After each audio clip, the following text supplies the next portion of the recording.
வீட்டு செடியில மிளகா காய்ச்சிருக்கு. அழகுல எவ்வளவு பெருசு இருக்குது.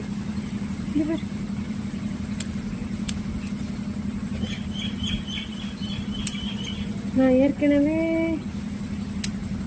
கொஞ்சம் மிளகா பறிச்சுட்டேன் சமையலுக்கு வேணும்ட்டு. நிறுத்திக்க இங்கே இருக்கு.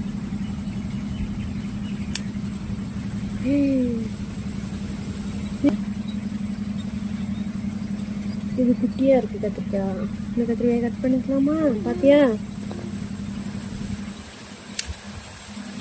கத்திரிக்காய் சுச்சோ பழுத்து போச்சு. எல்லோ பல்ப் மாதிரி இது பாரு ரெண்டாவது கத்திரிக்காய். இது கொஞ்சம் விட்டாலே பழுத்துறதுங்க பேர். இதுக்கு பேர் தான் பிஞ்சிலேயே பழுக்கிறது. இங்க ஒரு பெரிய கத்திரிக்காய் இருக்கு தெரியுதா? பறிக்கவே முடியல.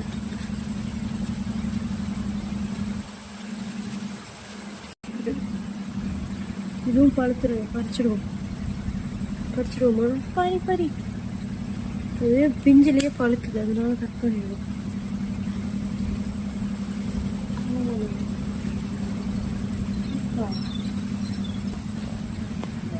இது பாரு 3 லெமன் இருக்கு. பறிச்சிடலாமா? 1 2. ஓ மை காட், இது பார்த்தியா என்ன தொட்டனி கையில் விழுது. 3 லெமன். வாவ், மூடிட்டு அறுவடை. அங்கே பச்சை மிளகா நிறையா இருக்கு. போதும். இதுதான் இன்றைய அறுவடை.